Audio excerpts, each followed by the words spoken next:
Number one, what is the level of performance of grade 6 science using the pair tutoring in the pre-test and post-test? Second, is there a significant difference in the level of learner performance using peer tutoring in the pre-test and post-test? And we have the research design. Pre-test and post-test design was we use to evaluate the effectiveness of peer tutoring. Involves measuring out performance of learners in science before and after implementing the interventions. Though the purpose of the pre-test is to investigate the learner's performance, while the post-test assesses the changes that occur to the intervention. Next, our sponsor of the research or sponsor of the study were the grade 6 learners of Naslo Elementary School. For school year 2024-2025, a total of 24 learners were enrolled and all of them were included as respondents in the study. This comprising the entire grade 6 population.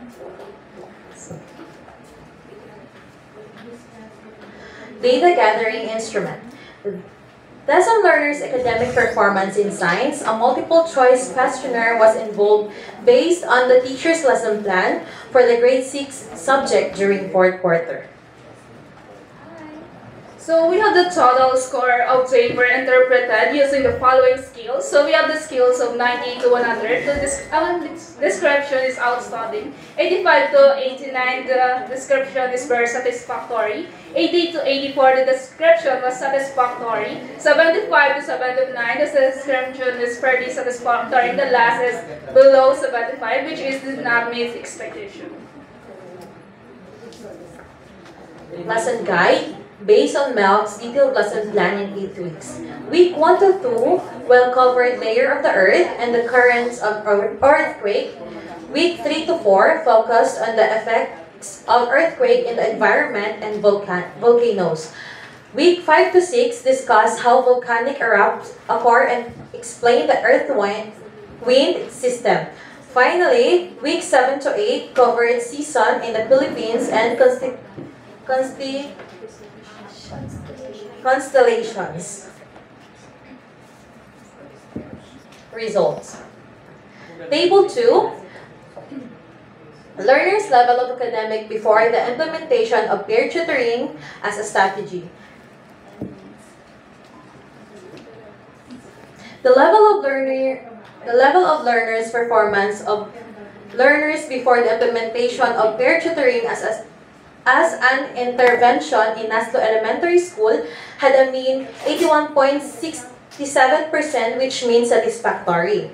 The level of learners' performance of learners.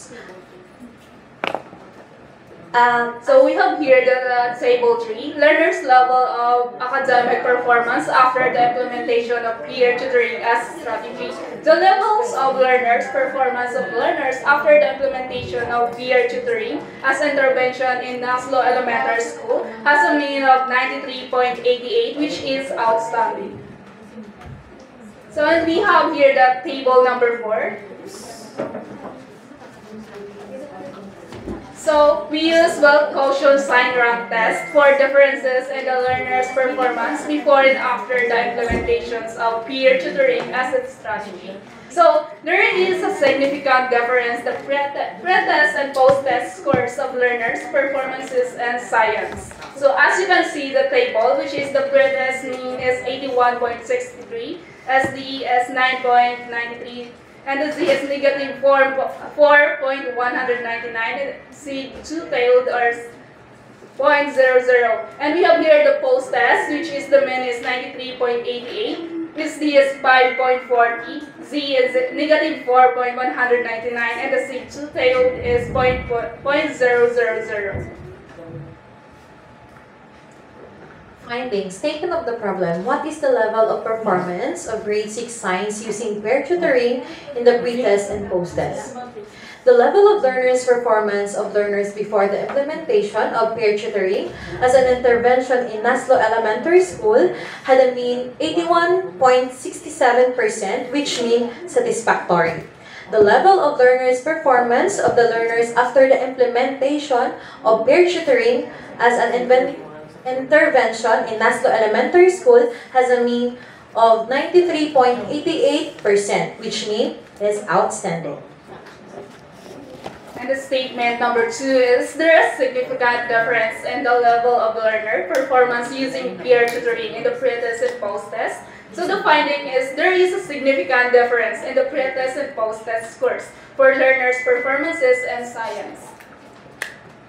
Conclusion, the learner's performance before the implementation of peer tutoring as an intervention is satisfactory. The student at this level has developed the fundamental knowledge and skills and core understanding, and with a little guidance for the teacher and or with some assistance for peer, can transfer this understanding through authentic performance tasks.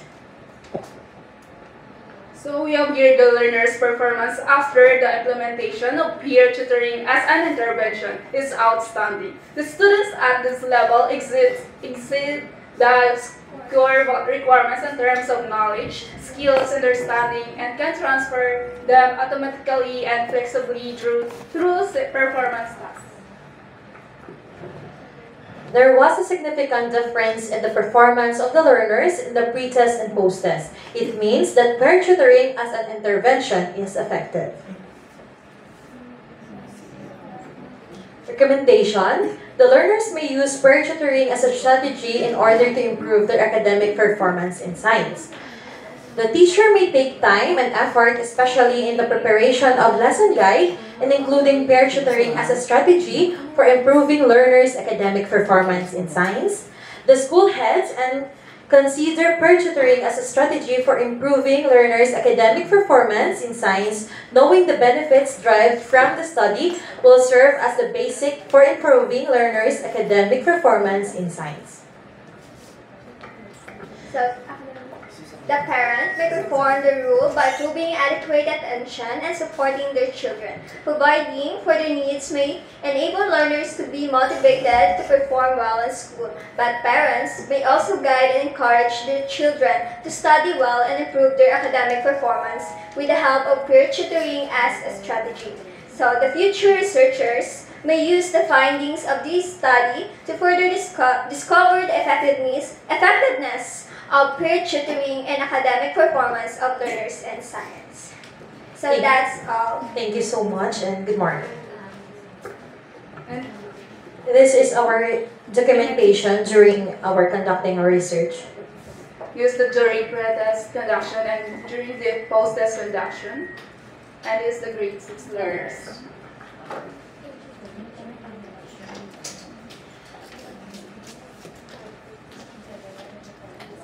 May microphone kami, class.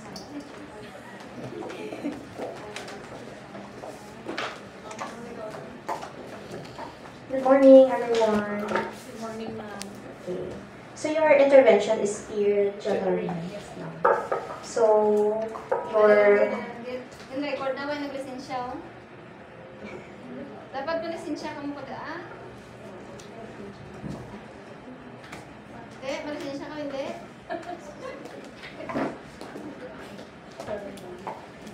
You ask permission. You have to ask permission. Okay duman ako. Sige ka. okay, sige. So effectiveness of peer tutoring in science among grade 6 learners. Okay, so in your statement of the problem, okay. So since this is already done, so dapat ano na ha, naka-past tense na sa. Yes, ma'am. Okay, and then you have to follow the format. Ano ginagawa na format bala? No? So wala din siya nag-follow sa ato na format. No, kasi sa introductory nyo sa background, no? Introduction pa natin sa chapter 1. And then, sa first statement of the problem, what is the level of the performance of grade 6 science using peer tutoring? So, di ba, wala pala sila. You had measured the academic performance, right? Before your intervention. So, it should be, what is the level of the academic performance of grade 6 science pupils before and after the intervention, no? Which is peer tutoring. Okay, and then number 2, is there significant difference in the level of learner? Ano di ba lang inyong ang term yung ginagamit? Learners, grade 6. Ano? Learners. Learners. Okay, so dapat be consistent ha kung ano din siya ang term na ginagamit niyo. Okay, grade 6 learners. Performance using filter in the pre-test and post-test. But is there a significant difference in the level of learners' academic performance Para sa kapila. before and after the intervention na lang? Oo, sila na lang. Okay. And then, since there is inyong conceptual framework, so you had mentioned here before and after the intervention. Okay, and then, formatting din ang problema.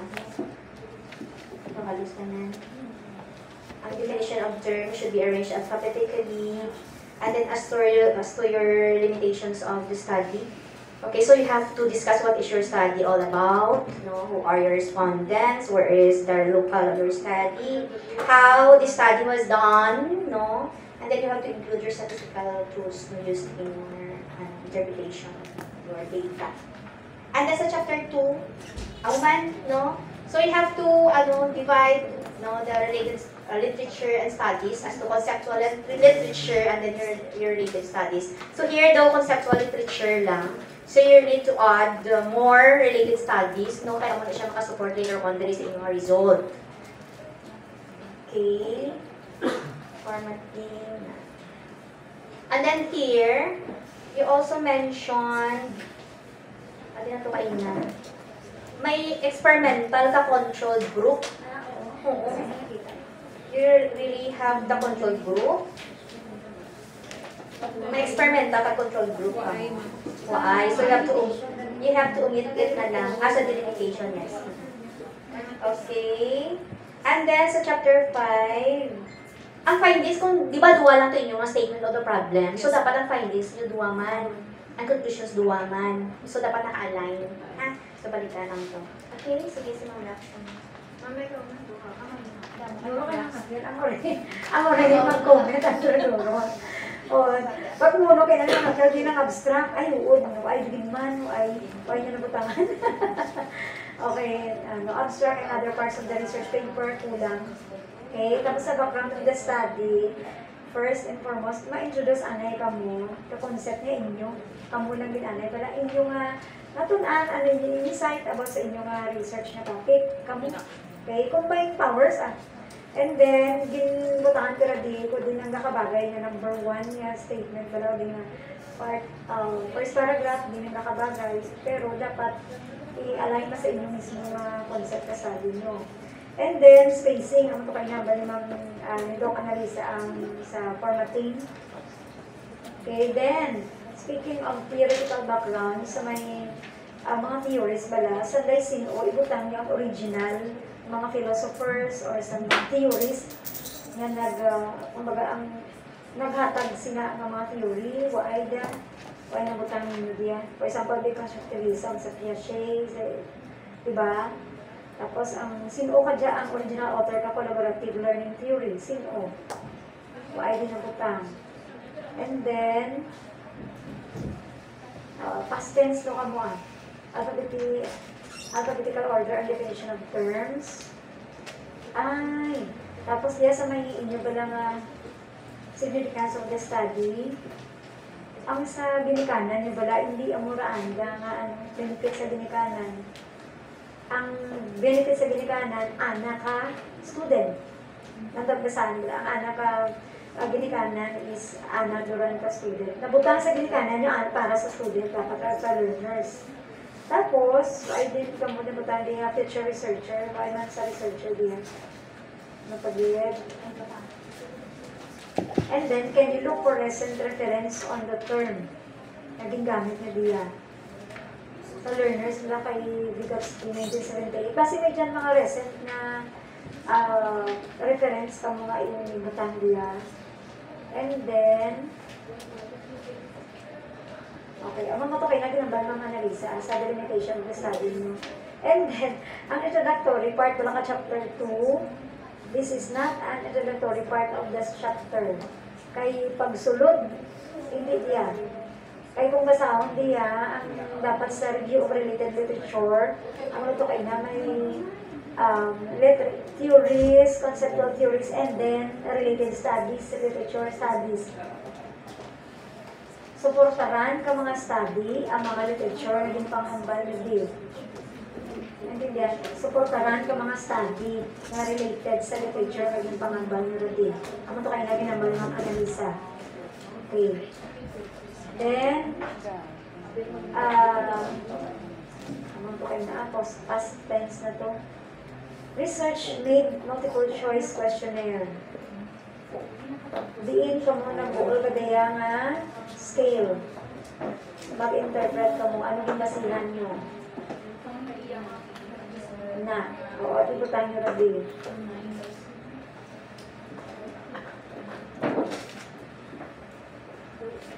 Gamay si malang na, di ba ang rocks? Gamay, okay man sa...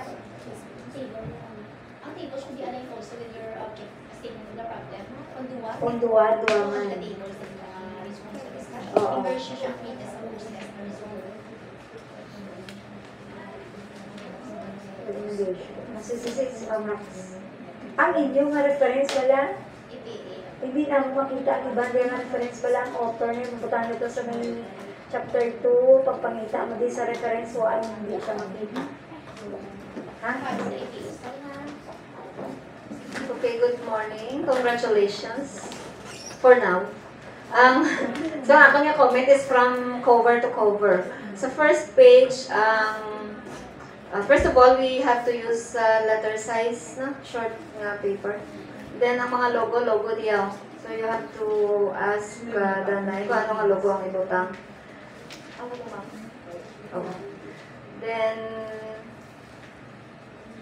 sa title natin, grade 6 learners, as mentioned by Ma'am May and Ma'am Ann, we have to be consistent. Grade 6 learners, kasi grade 6 nga number, kag Roman numeral, so dapat consistent kita dyan ha. Then in referencing, when we write the reference, it should be last name, comma, date. Okay? And then, tanan na din ang reference. Please check na lang. Sa chapter 1, background of the study, sa amuning nga section, we have to establish the problem. Ano ang problema? And then, ang research gap. Nga, ano ang problema nakalagay? Peer tutoring sa science. Nga, ano gusto mo magpa-tutoring sa science? Anong problema? So, you have to write it here. And then, syempre, peer tutoring, kumbaga, tested and proven na siya nga strategy. So, nga, ano pa gid ang kulang, how, nga, studyuhan nyo. So, dapat makita natin sa chapter 1. Then, chapter 2, sa, statement of the problem, okay, may mga problema sa mga formatting. Sa theoretical background, hindi niya siya padamo-damo theories. Ang importante nga, ang theory, maka-relate sa imong nga study. So, kung may duha ka theory ang imutang, dapat may, may synthesis or may, kung maituhog mo ang duha ka theory, nga ang applicable na siya sa imong nga study. Kaya ang iban padamo-damo theory, pero hindi siya padamo-damo. Okay? Maski isa lang ang theory, basta nga naga-relate sa imong nga study. Then, the conceptual framework, hindi lang na siya basta-basta nga madrawing ka lang kagibutang. You have to say something about what you have drawn. You understand? Nga may discussion kita. So, significance of the study, it should be in the order of significance. Sinugid ang pinaka-makabenepisyo, siya ang unang nga ibutang. Sinugid ang unang makabenepisyo. In the order of significance, hasta sa pinaka-list. Okay. Then, definition of terms. You need to improve the definition of terms. Ang imo din nga peer tutoring, conceptual definition mo laba. Ang imong operational definition, ano ang imong operational definition? Meaning, sa imong study, ano ang peer tutoring? Amo na siya dapat ang imong isulat. Diba? Hindi lang, you cannot say refer to a strategy that we use to improve. No, it's not that. Ano ang hinimo mo sa peer tutoring? Sino ang nag-tutor? Sino ang peer? How did you determine the tutor? Kag sino ang how did you determine isa ka bata nga kinahanglan tutoran? Diba? Ang pamangkot dayon, ang tutor bala ginhatagan yung man-test? Yes. Nag-test man ang tutor? Yes.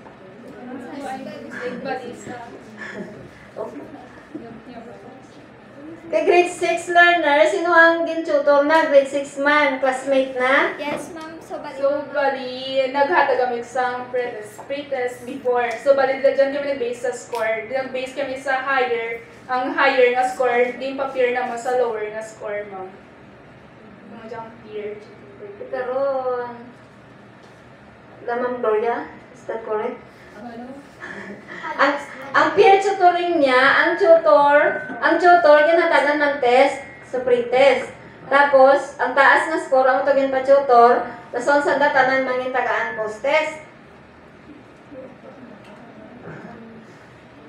Last. Ang ituturan na kita. Oo, ang tuturan lang eh. Oo, dapat ang ituturan na hindi naman ito pag-measure ya sa Oo, in that case, sakto ginang immobile coxon. Maski polo, dadas sir, no? Pero kamilo, ang tuturan na. 24. Sino? Bali, 24. Bali sa... 24 ang bilog na section. Pero kabilog ang tuturan. So, 12. So, 12 lang na result ang butang. Oo. Pero ang 12 na naman nag-tutor, nag-exam as in, about the exam score nila.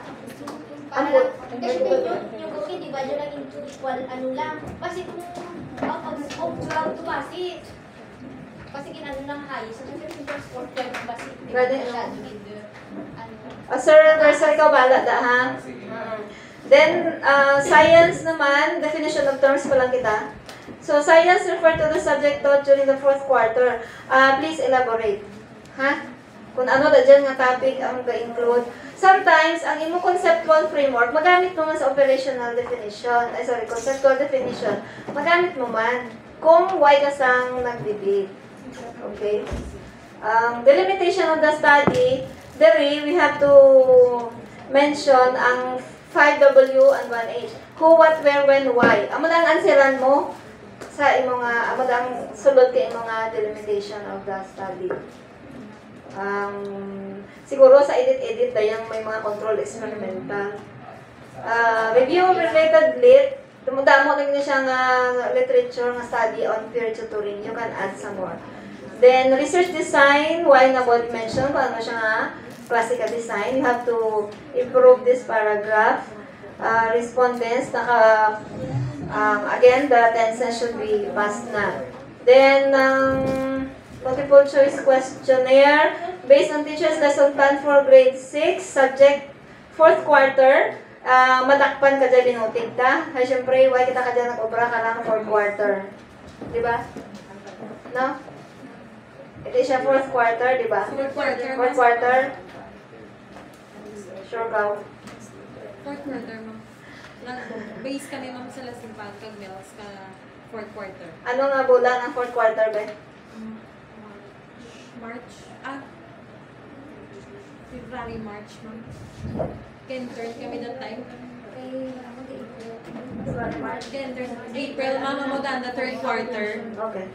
Then, the scores interpretation, ang 30 items ang test, di ba? 30 items ang test. Pero ang imong nga mean, 81. Paano? How did you come up with 81 nga mean? Ang imong nga test is only 30 items. Kung 30 items, meaning, ang imong nga score, hindi siya mag-higher sa 30. So, paano ka mo nag-80 something? Paano? Sabat? How did you do it?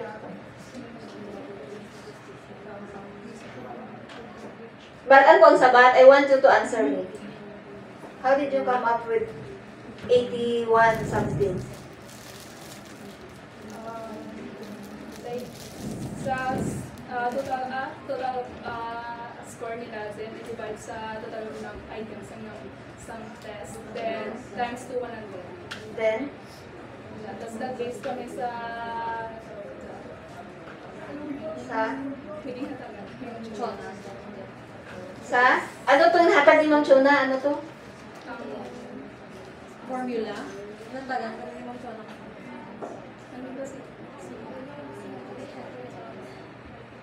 Kaano? Transmutation table. You have to write it here. Paano ka mo nakakam up sini? Okay?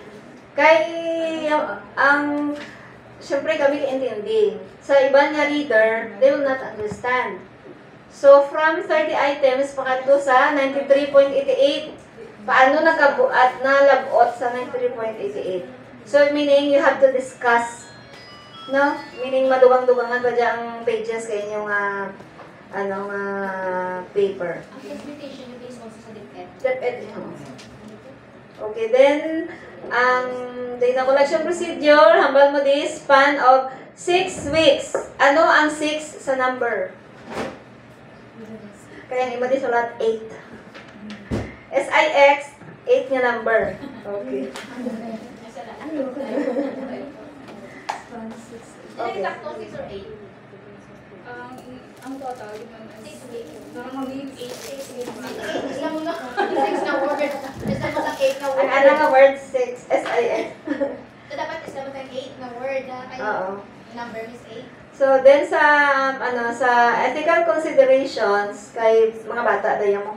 So, i-mention natin ang inclusion criteria. Diyan kita kadya exclusion, inclusion. Ang inclusion mo ang ma-include lang tong lower na score, pero ang lower na score paano niya na-determine?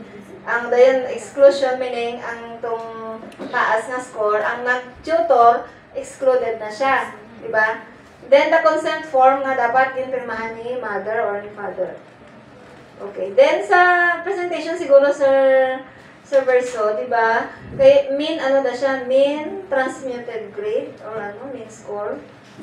Dapat i-specify natin na. Actually, you can write the mean score and then transmuted grade na, sir? Pero, ma'am, I would like to ask, for example, ang mean parang average na nadaan sa Oo, hindi siya mag-match. Pwede lang yung i-divide naman all over sa number of items. Tapos lataw. Oo, pwede man. Okay lang. Oo, nga para once lang kita mag... Pero same na lang yung ano. Actually, may diferensya na siya, sir, kung... Pero negligible. Oo, kung ano natin. Kay range man ang atong interpretation mo. So, para hapos, ang doon nga mean, dasang i-convert sa, i-transmute. Oo. Wala na. Then, ano pa? Ang summary of findings, usually sa summary of findings, we do not write the numerical figures. This is for all pamati ka mo. Kung summary of findings, why do kita number? Like, ng 4.199, why na nada siya? 0.000 kaya tuya mo lagin, butang sa mga discussion. Okay? What else? Pero siya pamangkot, pero sa pamangkot ka lang sa level mo, baka na-confirm. So, anong level? Na high, low, or whatever it is. Or na sa number. Then, okay, conclusion, hambal ni Ma'am Ann, 1 and 2, i-combine natin. There's so much to do pa sini, pero then ang reference, it should be in alphabetical order and it should follow APA format. Okay, damo siya kulang, tape pasal dyan hindi. Tapos, ang sa ethical issues niyo pag you had mentioned here, use of digital storytelling videos. Did you really use this? May observation pa, sanda naging may siguro, videos before conducting the study. may siguro kuha lang dyan ma'am dara sa editing, kay originally siguro, ang plano daw, observe lang sanda. Pero sa Korean, sanda. Oo, kaya may na-mention ka mo din nga may observation, di ba, no? Describing and observation. Ano to? Palipat sa naguro, ginasulat daw, sa nalasabat. And then, ang magamit kita ka symbol, dapat dang ma-define mo danay. For example, ang mean. Ang mean, pwede nga mu, pwede nga x, di ba? Kaya kung ang mu, meaning mean ka population. Kung x, meaning mean ka sample. Na. Karon din mo tanin di x. So, dapat, somewhere that is before, ang imo nga mean, ginbutangan mo ka x. Para ma-define siya ang x, mean siya na. Okay? Min do lang gidaan. Oo. Tapos ang SD dapat ang butang SD. Oo. Standard deviation. Okay. Then we have to use this is for all 2 decimal places lang kita. Ang 0.000 bali ang 4.199 maging 4.20. Tapos ang 0.00 duwa lang ka 0. Okay? That's all. Congratulations. Congratulations. Okay, so for now, pass pero, subject to your revision. So kung buwan yung yun, kung hindi lang yung suggest, it's just like going back sa yung proposal kay supposed to be formal. Okay, congratulations.